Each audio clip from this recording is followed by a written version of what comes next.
Pada pertemuan yang lalu sudah saya jelaskan bahwa hidup selalu berakhir dengan kematian. Apabila datang kematian menimpa seseorang, datanglah kiamat baginya. Itu yang disebut dengan kiamat kecil.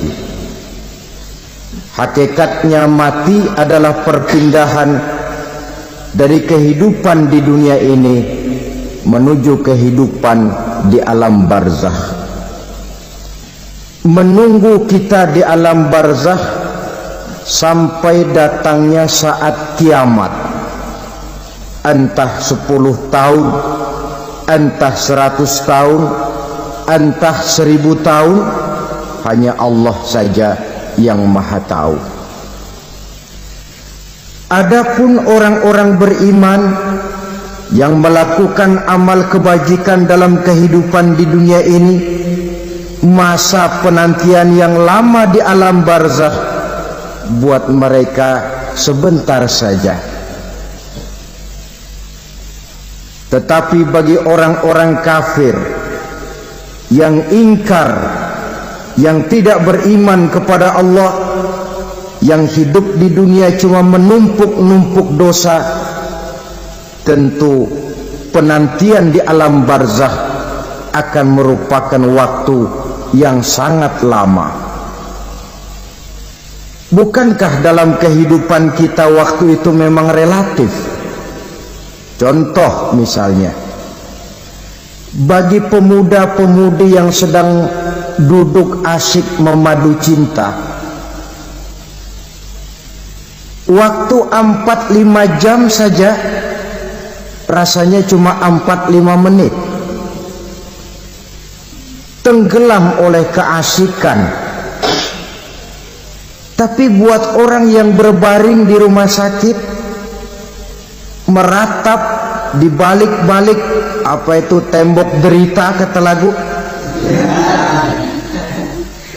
di balik dinding-dinding penjara, sehari bagai seminggu, seminggu rasa sebulan, sebulan boleh jadi rasa setahun. Penantian yang sangat lama. Kapan kiamat itu akan datang?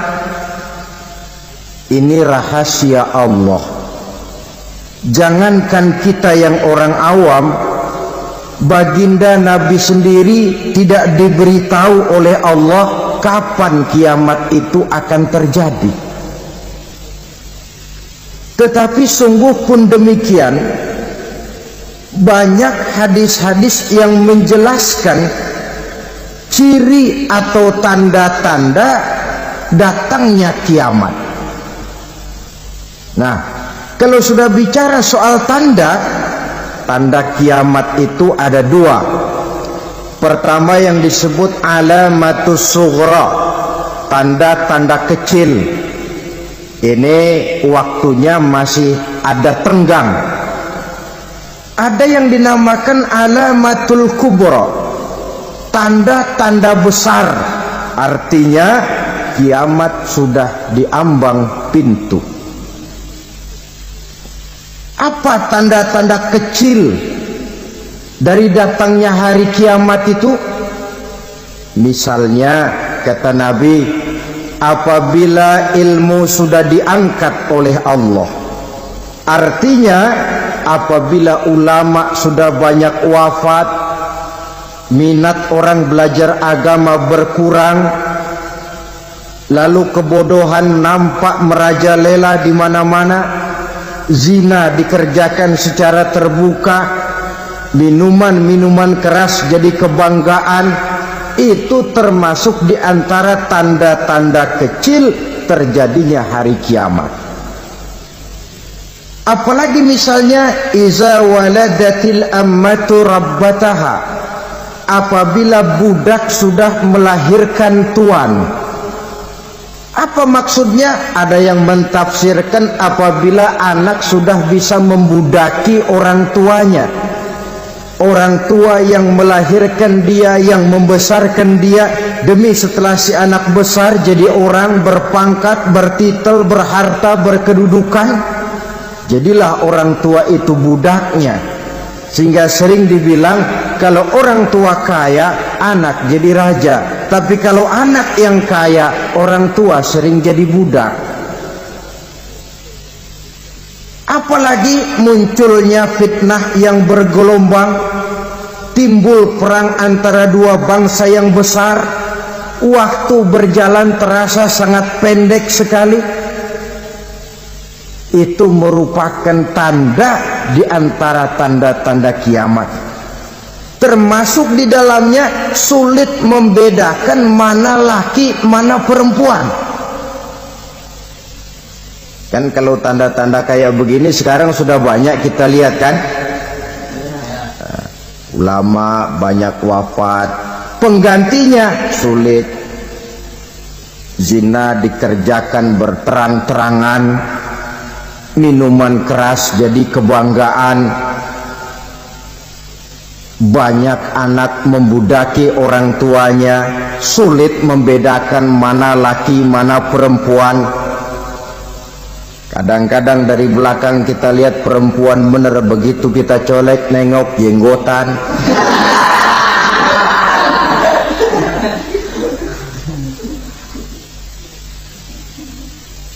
Ini termasuk tanda-tanda kecil, masih ada tenggang sampai akan terjadinya kiamat itu.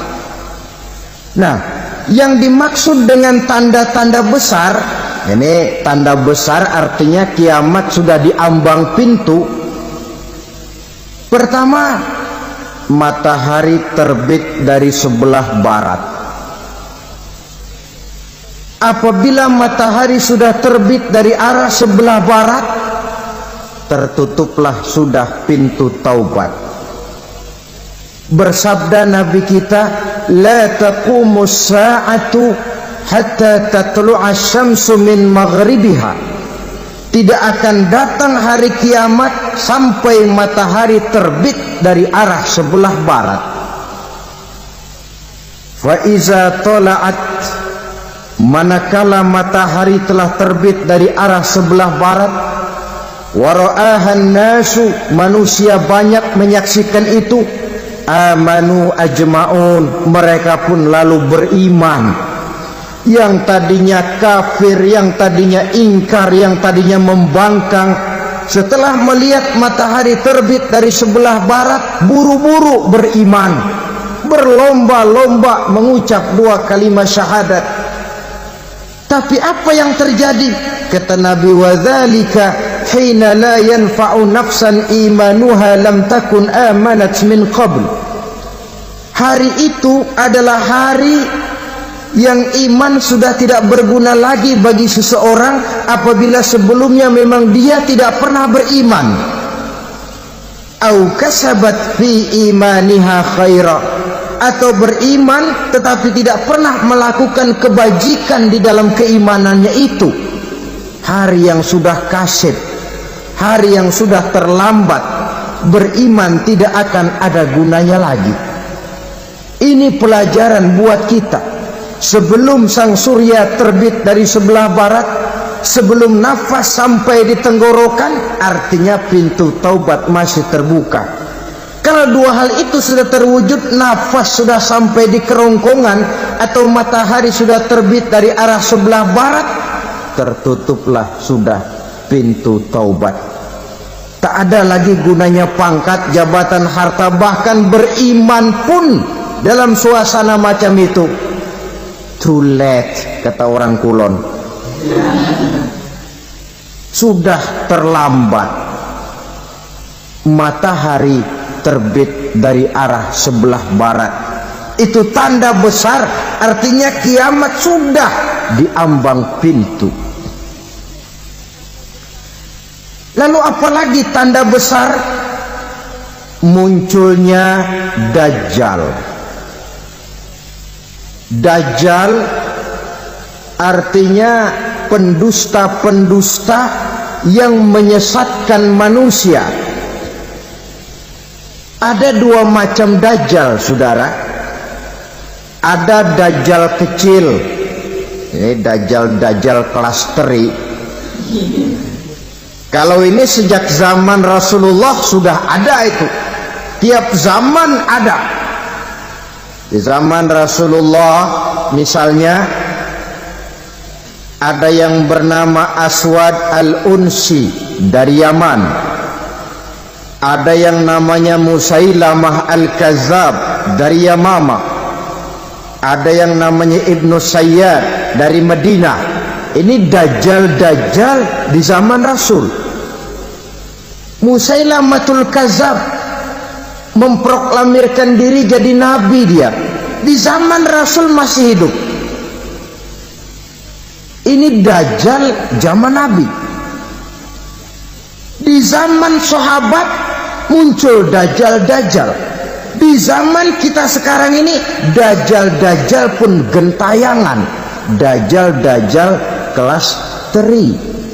Kerjanya mendustakan manusia, menyesatkan manusia, memalingkan manusia dari jalan yang benar dan diridhoi oleh Allah Subhanahu wa ta'ala. Adapun yang merupakan tanda besar dari datangnya kiamat, dajjal-dajjal kelas kakap, pembohong-pembohong besar yang menyesatkan masyarakat manusia berpaling dari jalan Allah mengikuti jalan mereka. Apa sih ciri dajjal itu? Kata Nabi dalam hadis Bukhari Muslim, inna dajjala, sesungguhnya yang namanya dajjal itu yakhruju, satu saat akan muncul mendekati hari kiamat. Wa inna ma'ahu ma'an, si dajjal ini membawa air. Wa naran, dan juga membawa api. Dua simbol. Di tangan yang satu dia bawa air, di tangan yang satu dia bawa api. Wa ammal ladzi yarahu an-nasu ma'an fanarun, adapun yang orang banyak lihat air, hakikatnya adalah api. Yang dilihat api, hakikatnya adalah air. Oleh sebab itu, kalau api yang ditawarkan, ambillah air. Kalau air yang ditawarkan, pilihlah api. Maksudnya apa ini? Ini bahasa simbol, saudara-saudara. Dajjal bicaranya seolah-olah untuk kepentingan manusia, menawarkan surga. Surga yang dia tawarkan hakikatnya neraka. Hai manusia, kalau kau mau bahagia, jangan dekat-dekat dengan agama. Solat itu tidak efektif dan efisien, tidak produktif dari segi ekonomi itu. Menghadiri majelis taklim cuma buang-buang waktu. Tahajud, tasbih, tahlil, baca Quran, apa itu? Pekerjaan mubazir saja. Hidup ini cuma sekali, masa yang cuma sekali, manfaatkan dengan sebaik-baiknya. Mumpung, dibawanya sifat mumpung tetapi dalam pengertian yang sangat negatif. Bicaranya seolah-olah untuk kepentingan manusia, tetapi sebenarnya menjerumuskan manusia. Menawarkan air, tapi sebenarnya api. Menawarkan api, tapi hakikatnya air. Buat apa kamu sholat? Buat apa kamu bayar zakat? Buat apa kamu puasa? Surga yang dicanangkan Dajjal, hakikatnya neraka. Neraka yang digambarkan Dajjal pada dasarnya adalah surga. Jadi memutarbalikkan fakta itu kerjaan Dajjal. Yang hak jadi batil, yang batil dibilang hak, yang benar jadi salah, yang salah malah jadi benar. Tuntunan disuruh jadi tontonan, tontonan malah menjadi tuntunan. Itu pekerjaan Dajjal profesinya. Zamannya Nabi Adam, Dajjalnya kan iblis. Betul? Apa sih dan kerayuan iblis itu? Allah setelah menciptakan Nabi Adam kan bilang, Adam, kau dan istrimu Hawa tinggal di surga ini. Seluruh fasilitas yang ada di surga persilahkan kau nikmati. Satu yang tidak boleh, jangan coba-coba dekati pohon khuldi. Dekat saja jangan, apalagi sampai memetiknya. Datang Dajjal yang namanya iblis ini. Adam, kamu tahu nggak kenapa tidak boleh makan buah khuldi? Ya nggak tahu, pokoknya saya dilarang. Bodoh kamu, Dam. Khuldun artinya kekal. Kalau kamu makan itu buah, kau akan kekal di surga buat selamanya. Allah tidak kepengen, maka dilarang kamu makan buah khuldi. Kalau kau ingin kekal di surga Adam, makan saja. Saya bicara begini ini untuk kepentingan kamu Adam. Ini kan ciri-ciri Dajjal. Bicaranya sih seolah-olah untuk kepentingan Nabi Adam. Hakikat sebenarnya menjerumuskan Nabi Adam supaya ingkar dan melanggar larangan dari Allah Subhanahu wa ta'ala. Jadi setelah muncul Dajjal, timbul kekacauan-kekacauan di masyarakat. Banyak yang terpengaruh, terpedaya dan terpesona. Termasuk mereka yang memproklamirkan diri jadi nabi. Mereka yang memproklamirkan diri jadi rasul di zaman sesudah Rasulullah wafat, itu adalah Dajjal. Maka saya ingatkan, kalau di zaman kita sekarang ini ada orang ngaku jadi nabi, ada orang ngaku jadi rasul, biar bahasa Arabnya kental, Quran hafal, hadis ribuan hadis hafal, biar pakai serban sampai menyengser ke tanah, bahasa Arabnya fasih, tapi dia mengaku jadi nabi, jadi rasul. Kita umat Islam wajib tidak percaya, wajib untuk tidak percaya. Itulah Dajjal zaman kita sekarang ini. Tidak mustahil mereka datang mempengaruhi orang-orang awam supaya berpaling dari Rasulullah, mengikuti mereka. Nah, di akhir zaman nanti, mendekati hari kiamat, Dajjal ini muncul. Dajjal kelas kakap, menyesatkan masyarakat manusia untuk berpaling dari Islam, mengikuti seruan mereka. Apalagi di antara datangnya kiamat itu, tanda yang besar itu, turunnya Nabiullah Isa al-Masih, putra Maryam. Menurut berbagai hadis yang sahih, Nabi Isa al-Masih nanti akan turun lagi. Tidak membawa risalah yang baru, tapi meluruskan risalah Islam ini yang telah banyak ditinggalkan oleh masyarakat. Bahkan ada hadis menjelaskan beliau akan membunuh Nabi, mematahkan kayu-kayu salib, lalu melaksanakan haji dan umrah mengikuti syariat Nabi Muhammad, bukan membawa agama baru.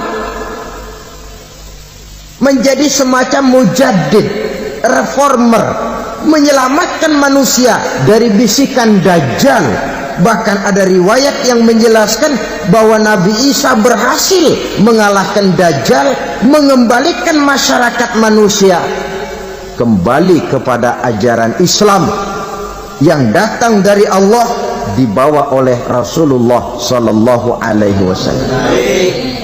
Dengan kata lain, turunnya Nabi Isa bukan sebagai nabi dan rasul baru, tetapi mengikuti syariat Nabi kita Muhammad sallallahu alaihi wasallam. Saudara hadirin, ibu-ibu hadirat yang saya hormati,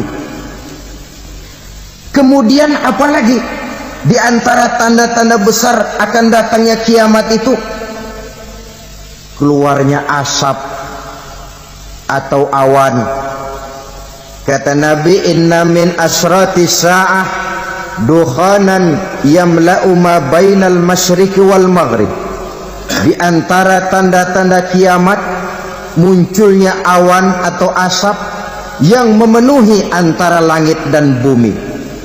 Ini pun diperkuat dalam surah Ad-Dukhan ayat 10. Fartaqib yauma ta'ti as-sama' bidukhanin mubin fayughshan nas hadza azabun alim. Bagi orang-orang yang beriman mereka biasa-biasa saja, tapi bagi orang kufur datangnya asap dan awan ini merupakan azab yang kelewat pedih. Barangkali sedikit mendekati gambaran tentang azab yang pedih ini, saya ingatkan alam pikiran kita kepada peristiwa yang belum lama terjadi. Pernah dengar berita bocornya reaktor nuklir di Chernobyl, Uni Soviet? Pernah dengar? Bocornya reaktor nuklir di Chernobyl yang mengakibatkan ratusan bahkan sangat mungkin ribuan nyawa.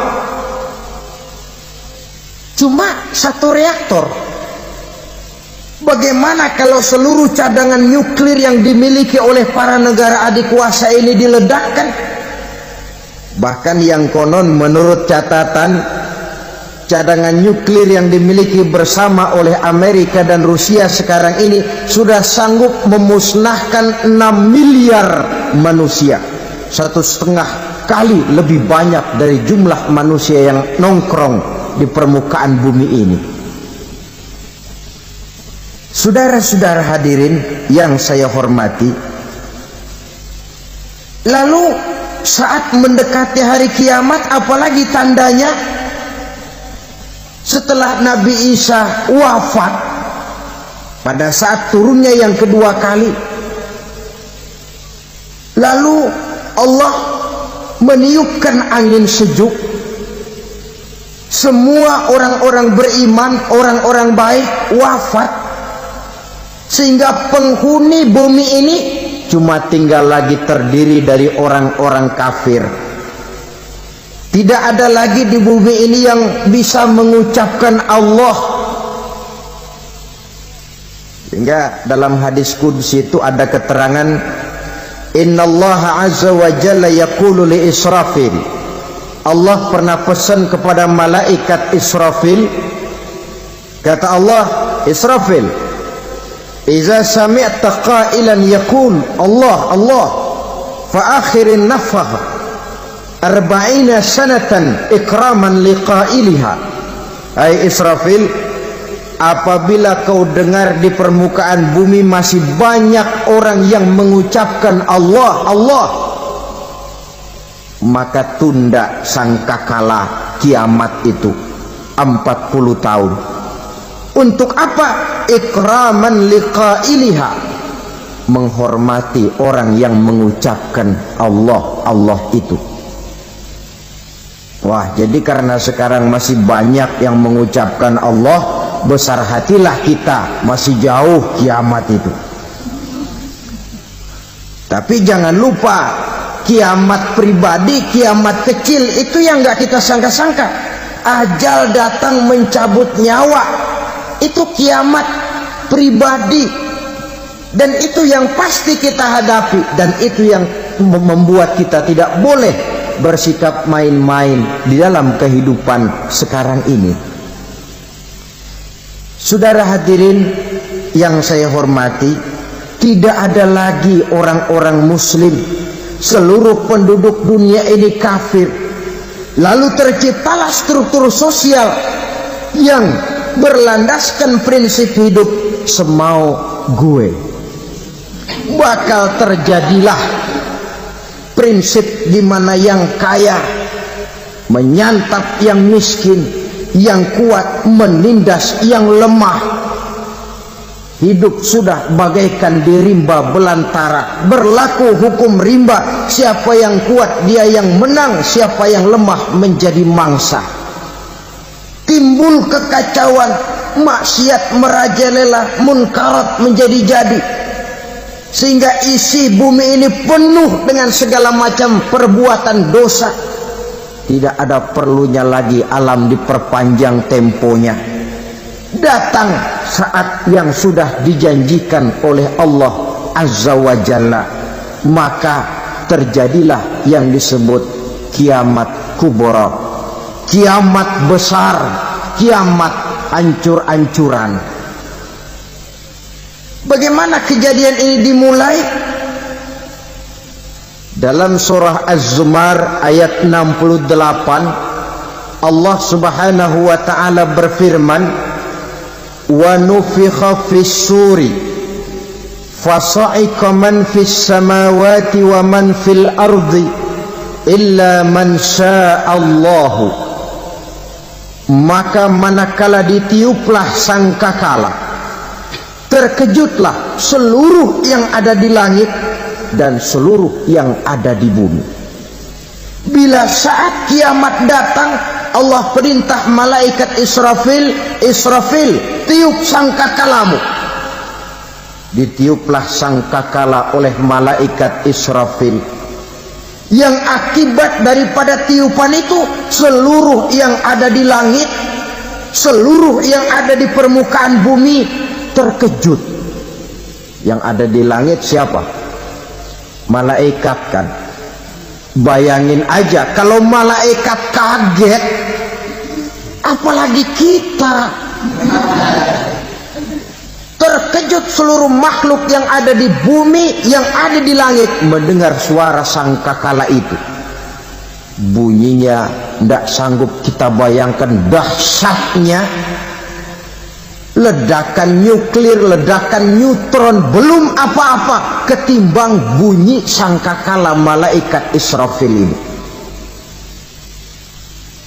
Nah, lalu mendengar bunyi sangkakala ini, gemparlah makhluk, kacaulah alam.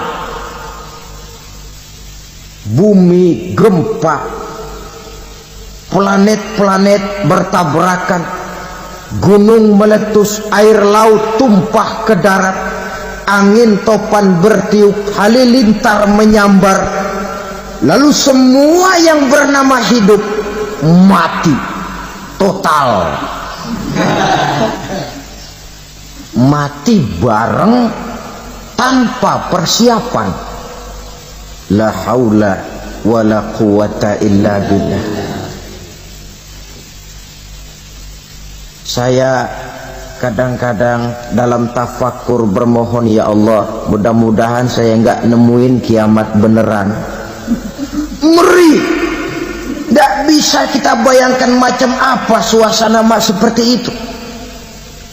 Allah saja banyak memberikan gambaran, misalnya Al-Qari'ah, wa mal qari'ah, wa ma adraka mal qari'ah.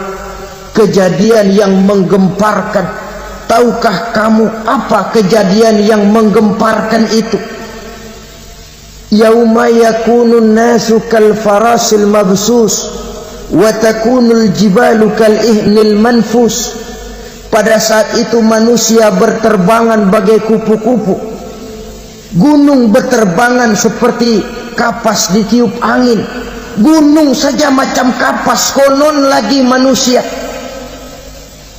Kematian total, mulai semut sampai gajah mati, jin mati, iblis mati, malaikat mati. Malaikat saja mati. Saudara hadirin yang saya hormati, kematian total yang tanpa persiapan. Orang bilang, Pak, kalau mati bareng begitu yang repot malaikat maut dong ya. Cabut sana, cabut sini. Itu kalau menurut logika kita, mestinya begitu menurut logika. Tapi logika juga yang bilang nggak perlu serepot itu. Sebab untuk mematikan listrik di wilayah DKI, di wilayah Jakarta, nggak perlu tiap rumah didatengin, matiin, ya lama. Cukup dari kantor pusatnya saja PLN tekan satu tombol, gelaplah seluruh Jakarta. Saudara hadirin yang saya hormati, kematian total. Lalu setelah kematian total, planet-planet juga mati, dalam arti tidak bergerak dan beredar. Angin mati, dalam arti tidak bertiup. Air mati, dalam arti tidak ada riak gelombang. Pokoknya semua mati. Kullu nafsin za'iqatul maut, semua yang bernafas mati. Dalam ayat lain, kullu man 'alaiha fan, semua yang ada di permukaan bumi fana, yang kekal cuma Allah Subhanahu wa ta'ala. Yang paling belakang mati malaikat maut dan malaikat Israfil, tapi mati juga sesuai dengan janji Allah. Menurut hadis Bukhari Muslim dari Abi Hurairah, masa tenggang waktu antara kematian total pada tiupan sangkakala pertama dengan proses kebangkitan pada tiupan sangkakala kedua 40 lamanya. Tidak dijelaskan oleh Abi Hurairah 40 jam, apa 40 hari, apa 40 tahun. Hadis-hadis cuma menyebutkan 40 saja. Sunyi alam, yang tinggal cuma Allah saja lagi. Ketika itu Allah berseru-seru, katanya, limanil mulkul yauma, siapa para penguasa hari ini? Mana itu raja-raja dan penguasa yang dulu mengaku jadi Tuhan? Fir'aun, mana Fir'aun sekarang? Yang dulu jadi raja, merasa berhasil, sombong, lalu tidak mau turun-turun dari kekuasaannya, sampai kepada puncak kekurang ajarannya mengangkat diri jadi Tuhan. Mana itu Fir'aun? Namrus, mana sekarang Namrus? La ilaha illa ana, ternyata tidak ada Tuhan lain selain daripada aku, kata Allah. Proses kemudian, saudara-saudara, turunlah hujan dari langit. 40 lamanya hujan itu, tidak jelas juga 40 jam apa 40 hari. Setelah air turun membasahi, datanglah tiupan sangkakala yang kedua. Semua yang bernama mati bangkit dari kuburnya masing-masing. Ini yang disebut Yaumul Ba'thi, hari kebangkitan. Allahu Akbar. Pada saat kita bangkit dari kubur kita masing-masing, kumpul di padang mahsyar namanya. Bayangin aja, saya sendiri nggak sanggup bayangin. Manusia sejak zaman Adam sampai zaman kiamat kumpul bareng di tempat sama. Berapa banyaknya itu?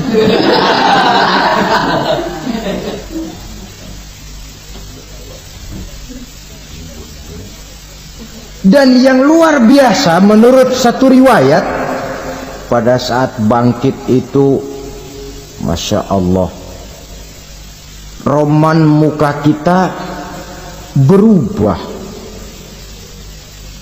disesuaikan dengan amalan kita waktu di dunia ini. Barang siapa yang waktu di dunia amalannya itu amalan tikus, di akhirat nanti dia bangkit dari kubur, mukanya seperti muka tikus. gagah betul badannya, tapi mukanya seperti tikus. Kenapa? Amalannya waktu di dunia seperti amalan tikus. Apa amalan tikus itu? Suka ngegeragoti barang yang sudah disimpan rapi-rapi. Orang sudah simpan uang rapi-rapi, simpan perhiasan rapi-rapi, digeragoti oleh tikus. Maling-maling, pencoleng-pencoleng, koruptor-koruptor, itu nanti di akhirat nanti kita lihat mukanya seperti muka tikus. Oh, ini waktu di dunia suka nyolong, mukanya seperti muka tikus. Barang siapa yang waktu di dunia ini amalannya itu amalan macan, dia akan bangkit nanti mukanya seperti muka macan. Apa amalan macan? Macan itu amalannya menang-menangan. Orang yang mau menang saja nggak mau mengalah. Coba lihat di hutan, kenal hutan nggak? Di hutan, raja hutan di mana-mana pasti macan, betul kan? Betul. Padahal hutan belum pernah bikin pemilihan umum. Tapi macan tidak peduli ada pemilihan umum apa tidak, pokok saya raja. Sebab apa? Macan jadi raja itu bukan karena benar, tapi karena kuat jadi raja. Setelah dia jadi raja, rakyat hutan yang mesti dilindungi malah dimakan oleh raja macan. Kambing rakyat hutan dimakan oleh macan. Ayam rakyat hutan dimakan oleh macan.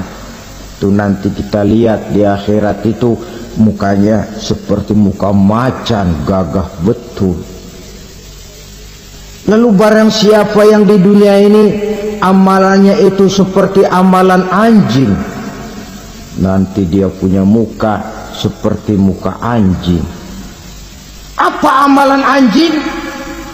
Pertama, anjing itu kalau disuruh jaga rumah, dia tidak bisa membedakan mana maling mana tamu. Biar yang datang maling, kalau bawa tulang, anjing kalem. Yang kedua, anjing itu akan setia kepada siapa saja yang memberinya roti. Siapa yang memberinya roti, itulah majikannya.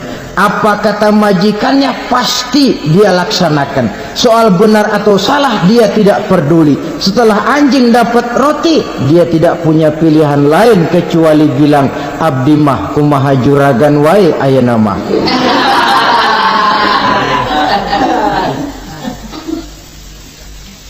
Saudara hadirin yang saya hormati, berkumpul di padang mahsyar, tiap orang sibuk dengan persoalannya masing-masing. Matahari waktu itu didekatkan oleh Allah, panas luar biasa. Ada yang saking panasnya itu mencucurkan peluh keringat sampai sebatas mata kakinya.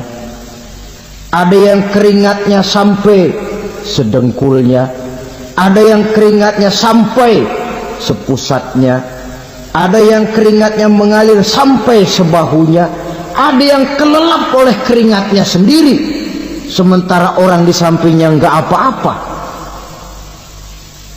Bergantung lagi amalan dia waktu di dunia ini. Saudara-saudara, sebagian orang dalam kepanikan padang mahsyar berombong-rombong datang mereka menghadap Nabi Adam. Ya Adam, anta abal bashar. Hai Adam, Tuhan adalah bapak moyang manusia. Kami sebentar lagi akan disidang, dimintakan pertanggungan jawab. Tolonglah kami, hai Adam. Kata Nabi Adam, jangankan nolongin sampean, saya sendiri tanggung jawab di hadapan Allah ketika dulu tidak boleh makan khuldi, saya serobot. Sudahlah, urus diri masing-masing saja, nafsi. Begitu kata Nabi Nuh, begitu kata Nabi Ibrahim. Tiap orang bertanggung jawab sendiri-sendiri. Ketika itulah saudara-saudara, nikmatnya menjadi umat Nabi besar Muhammad sallallahu alaihi wasallam. Sebab apa? Walaupun menurut abjad kita ini umat paling belakang, kita ini toh, karena Nabi Muhammad adalah Nabi akhir, tapi akan dihisab lebih dulu, lewat di atas sirat lebih dulu, masuk surga lebih dahulu ketimbang umat-umat belakangan. Ketika Rasul mendekati ajal, beliau tanyakan itu kepada malaikat Jibril. Malaikat Jibril berkata, Muhammad, jangan khawatir, Allah sudah berjanji, inni haramtul jannata ala sairil anbiya hatta tadkhulaha anta, wa haramtuha ala sairil umami hatta tadkhulaha ummatuka. Surga aku haramkan buat seluruh nabi kecuali kalau engkau Muhammad sudah masuk ke dalamnya, dan surga aku haramkan buat seluruh umat kecuali kalau umatmu Muhammad sudah masuk ke dalamnya.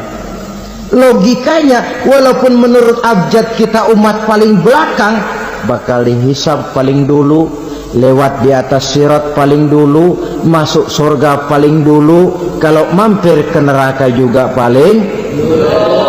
Ya resiko. Jangan mau enaknya aja paling dulu. Saudara hadirin yang saya hormati, setelah masa kebangkitan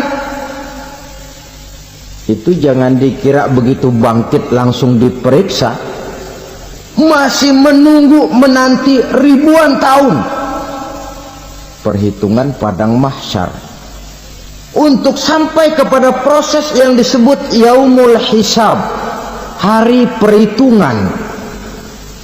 Seorang demi seorang bakal dipanggil. Bayangkan saja, kita se-RT saja di absen, kadang-kadang perlu waktu lama. Ini manusia sejak zaman Nabi Adam sampai datang hari kiamat, satu demi satu disidang di hadapan Qadhi Rabbul Jalil. Status sosial copot sudah waktu itu. Yang pernah jadi hartawan di situ tidak lagi kelihatan kehartawanannya. Yang pernah jadi jenderal tidak lagi dipanggil jenderalnya. Yang ustadz tidak lagi dipanggil al-mukarramnya. Seluruh status sosial selesai. Dipanggillah kita seorang demi seorang menghadap Qadhi Rabbul Jalil. Bagaimana proses penghisaban itu? Pertama, proses tanya jawab. Di antaranya ada hadis menyatakan, lan tazula qadama 'abdin yaumal qiyamah hatta yus'ala an arba'i khisalin. Besok di hari kiamat tidak akan bergeser telapak kaki seorang hamba sampai dia ditanya lebih dulu tentang 4 persoalan. Tentang ilmunya, kemana ilmu itu diamalkan. Tentang umurnya, di mana umur itu dihabiskan. Tentang masa mudanya, kemana masa muda itu dipakai. Tentang hartanya, dari mana harta itu didapat dan kemana harta itu dibelanjakan. Ini termasuk proses tanya jawab. Jadi kalau istilah pengadilan dunia, nama Fulan bin Fulan. Kamu waktu di dunia diberikan umur panjang untuk apa? Pernah mengalami masa muda, kemana kau habiskan masa remajamu? Kau diamanahkan ilmu, dengan apa ilmumu kau amalkan? Kau diberikan harta, dari mana harta kau dapat, kemana kau belanjakan? Tak seorang pun yang bisa mungkir. Sebab apa? Dikala itu yang menjadi saksi bukan orang, Yang menjadi saksi adalah seluruh anggota badan kita. Tangan bicara, kaki jadi saksi terhadap seluruh amalan yang pernah kita kerjakan pada saat kehidupan di alam dunia ini. Selesai proses tanya jawab, lalu diperlihatkan buku catatan kita waktu hidup di dunia ini. Jangan lupa Allah itu menyiapkan 2 superkomputer kepada kita, sebelah ditempelin sebelah kanan, yang sebelah tempelin di sebelah kiri. Komputer itu namanya Raqib dan Atid, 2 malaikat yang apabila baik kita lakukan, refleks saja akan menulis kebajikan kita. Jahat kita kerjakan akan tertulis. Catatan itu nanti diperlihatkan kepada kita. Waduh, alangkah malunya pada saat diperlihatkan catatan kita, buku rapot kita merah melulu. Barangkali diperiksa sambil diomelin, brengsek lo. Buku merah melulu begini, bagaimana waktu hidup di dunia? Tidak cukup diperlihatkan buku catatan kehidupan, rekaman kehidupan. Rekaman kehidupan kita secara utuh sejak terlahir sampai ajal datang merenggut nyawa. Barangkali mirip dengan video sekarang ini, di mana terekam dengan baik seluruh kegiatan kita, sejak yang sekecil-kecilnya sampai kepada yang sebesar-besarnya, untuk kemudian kita pun menerima balasan. In khairan fa khairun wa in syarran fa syarrun. Kalau baik, ya baik balasannya. Kalau jahat, ya jahat juga balasannya. Catatan-catatan kita diberikan. Kalau banyak kebajikannya, diberikan di tangan kanan dengan cara yang halus. Kalau banyak kejahatannya, diberikan dari sebelah kiri atau dilempar dari belakang. Itulah sebabnya sejak di dunia ini kita sudah mohon kepada Allah. Ketika berwudu membasuh tangan kanan, apa kita bilang? Allahumma a'tini kitabi biyamini wa hasibni hisaban yasira. Ya Allah, berikan saya kitab di tangan kanan, dan kalau saya memang perlu dihisab, hisablah saya yang seringan-ringannya. Tangan kiri berlindung kita kepada Allah, jangan sampai diberikan kitab di tangan kiri atau dari arah sebelah belakang. Wa a'udzubika an tu'tiya kitabi bishimali aw min wara'i zuhri, dari arah sebelah belakang. Na'udzubillah min dzalik. Setelah selesai lewat proses penghisaban, lewat mizan, timbangan, maka yang sudah selesai dihisab itu bergeraklah menuju sirat, jembatan yang terbentang menuju surga melalui neraka. Saudara-saudara, panjangnya perjalanan sirat itu memakan waktu ratusan tahun. Tetapi orang yang lewat di atas sirat pun macam-macam, bergantung amalannya ketika di dunia ini. Ada yang lewat di atas sirat itu kal barkil khatib, seperti kilat yang menyambar, sudah sampai dia di surga. Cepat bukan main. Ada yang lewat di atas sirat itu seperti orang lari-lari. Ada yang lewat di atas sirat itu seperti orang jalan biasa. Ada yang sambil merangkak, ada yang sambil ngesor, ada yang sambil gelayutan, ada yang selamat sampai ke ujung ke surga, ada yang tergelincir jatuh masuk ke dalam neraka bergantung amalannya dalam kehidupan di dunia sekarang ini. Tiap kita akan melewati yang namanya sirat ini. Saudara-saudara kaum muslimin yang saya hormati, dengan demikian mereka yang selamat melalui sirat sampai ke terminal akhir surga, mereka yang ketika dihisab ternyata banyak kejahatannya daripada kebaikannya, mereka singgah di dalam neraka. Nah, adapun orang-orang yang beriman menurut ayat Quran dan hadis Nabi itu nanti ada bermacam-macam. Ada orang beriman itu yang dimasukkan surga. Ada orang beriman itu yang dimasukkan ke dalam surga. Ada orang beriman itu yang disebut penduduk surga. Kenapa lain-lain, Pak? Karena waktu di dunia amalannya juga lain-lain. Ada orang beriman yang masuk surga. Ini paling murah tiketnya. Mau masuk surga? Kata Nabi begini, ma min abdin qala la ilaha illallah thumma mata ala dhalik illa dakhalal jannah.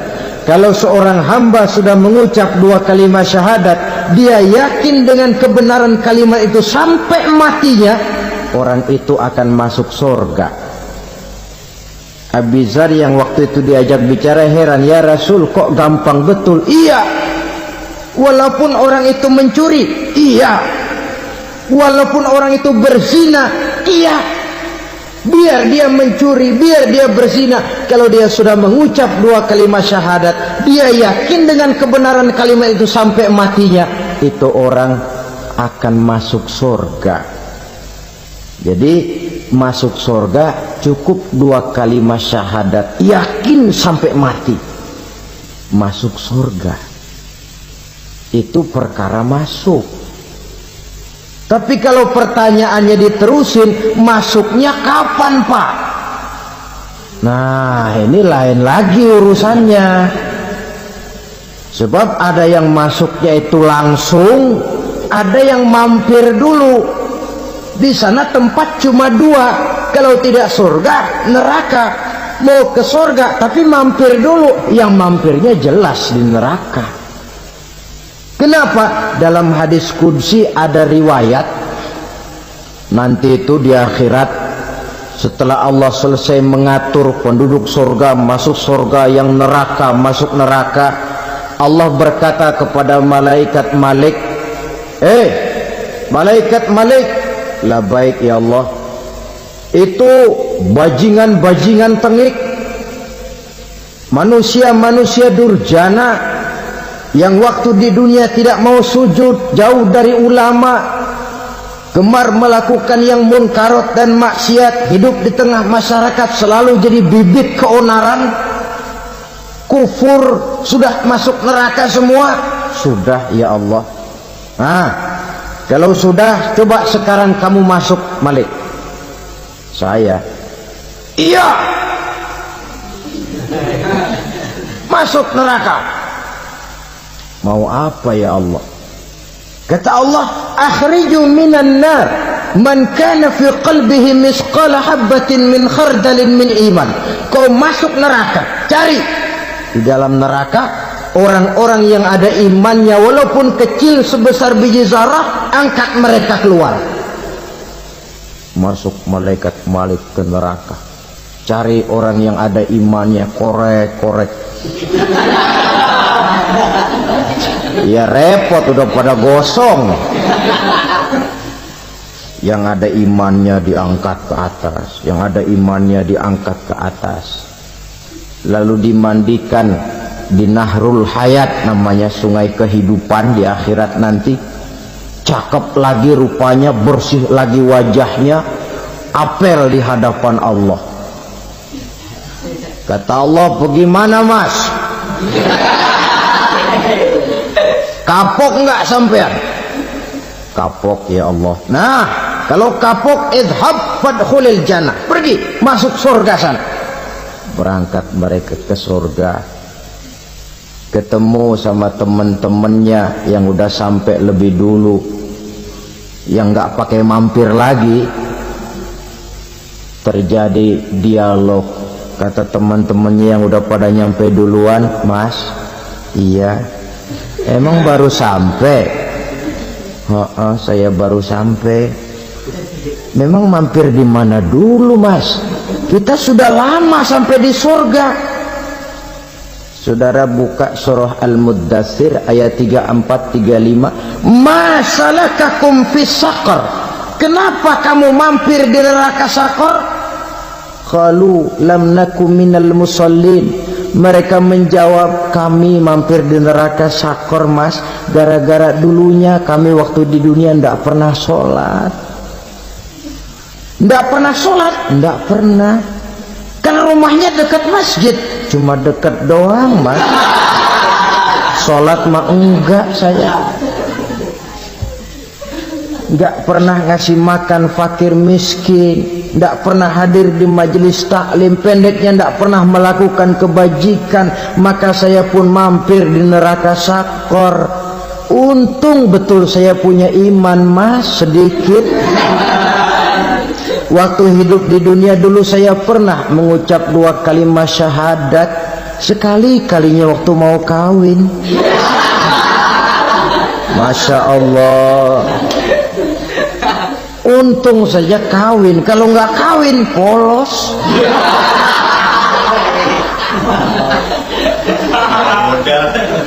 Itu juga pengulu sudah setengah mati ngajarin. Asyhadu alla, asyaduaan, asyaduaan.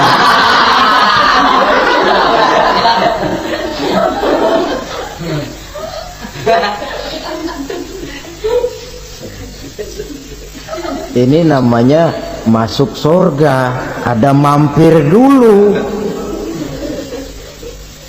Ada pula orang mukmin itu yang dimasukkan surga. Namanya dimasukkan kan terima beres. Saya masuk ke rumah, jalan sendiri, cari tempat sendiri. Saya dimasukkan ke dalam rumah, terima beres, pokok ada di dalam, itu dimasukkan namanya. Nggak pakai mampir. Tapi tentu tiketnya lebih mahal ketimbang yang pertama tadi. Apa kata Allah? Innal ladzina amanu wa amilus solihat la ukaffiranna anhum sayyi'atihim wa la udkhilannahum jannah. Sesungguhnya orang-orang yang beriman kemudian beramal soleh, kami hapuskan segala dosa dan kesalahannya, kami masukkan mereka ke dalam surga. Lihat ayatnya, Allah yang memasukkan, kita yang dimasukkan. Tidak pakai transit, tidak usah mampir. Cuma tidak cukup syahadat, tidak cukup amanu, tapi diiringi dengan wa'amilus salih. Iman, amal. Tidak cukup syahadat, lalu dibuktikan dia sholat, dia zakat, puasa, lalu dia melakukan berbagai macam kebajikan. Ini yang menyebabkan dia tidak pakai mampir di tempat yang bernama Saqar. Lalu ada pula orang mukmin itu yang disebut penduduk surga. Wah, ini sudah VIP ini. Ashabul jannah, penduduk surga. Siapa mereka? Kata Allah, innal ladzina amanu summa istaqamu fala khaufun 'alaihim wala hum yahzanun ulaika ashabul jannah hum fiha khalidun. Sesungguhnya orang-orang yang beriman lalu istiqamah, tetap dalam melaksanakan perintah Allah, tidak goyah, tidak labil tapi stabil, istiqamah, mereka tidak takut dan tidak bersedih hati. Merekalah penduduk surga. Iman, istiqamah. Tidak punya duit sembayang, banyak duit sembayang, miskin sembayang, kaya tetap sembayang, istiqomah. Kadang orang kalau susah rajin ke masjid, banyak duitnya ngelihat masjid melengos. Itu yang dibilang waktu miskin hamba Allah, setelah kaya jadi hamba harta. Bergeser, tidak ada nilai istiqomahnya. Saudara-saudara, dengan begitu penduduk neraka itu dua. Ada penduduk permanen, ada penduduk yang semi permanen. Yang semi permanen orang-orang beriman yang mempunyai dosa besar. Mereka masuk ke neraka untuk menerima azab sesuai dengan dosanya. Bila selesai masa azab itu, mereka akan diangkat untuk ditempatkan kembali ke dalam surganya Allah Subhanahu wa ta'ala. Nah, dikala itulah saudara-saudara, ada yang disebut syafaat dari Rasulullah Sallallahu Alaihi Wasallam. Tapi tentu jangan lupa, syafaat ini ibarat kain menambal dia. Kita punya kain bolong-bolong sedikit, syafaat yang menambal. Sholat kita ada kurang dikit, sedekah kita ada campur riak dikit, amalan kita ada tidak karena Allah dikit, kita berharap syafaat. Jadi biarlah kain masih bolong-bolong, yang penting punya kain. Tapi kalau kainnya tidak ada, yang ditambal apanya? Sholat tidak, puasa tidak, zakat tidak, berharap syafaat saja, ya, terlalu berlebihan itu. Saudara hadirin yang saya hormati, apabila selesai proses penghisaban, proses penghitungan, maka dikala itulah manusia terbagi dalam dua kelompok besar. Fariqun fil jannah wa fariqun fis sa'ir. Sekelompok orang-orang beruntung yang masuk ke dalam surga, dan sekelompok lagi masuk ke dalam neraka. Akan memakan waktu untuk menceritakan sifat surga dan neraka, tapi insya Allah pada kesempatan pertemuan lain saya sampaikan. Namun sebagai gambaran umum cukuplah saya sampaikan sebuah hadis qudsi. Allah jelaskan, a'dadtu li'ibadiyas salihin ma la aynun ra'at wa la uzunun sami'at wa la khatara fi qalbil bashar. Aku sediakan buat hamba-hambaku yang soleh, yang tidak pernah terlihat oleh mata, tidak pernah terdengar oleh telinga, dan belum pernah terdetik dalam hati manusia. Jadi kenikmatan surga belum pernah dilihat mata, belum pernah didengar telinga, belum pernah terdetik dalam hati. Pedihnya azab neraka belum pernah terlihat mata, belum pernah terdengar telinga, belum pernah terdetik dalam hati. Saudara hadirin yang saya hormati, oleh karena itu sebagai uraian akhir daripada kiamat ini, marilah sama-sama kita memanfaatkan hidup dengan sebaik-baiknya, supaya jangan timbul penyesalan di hari kemudian nanti.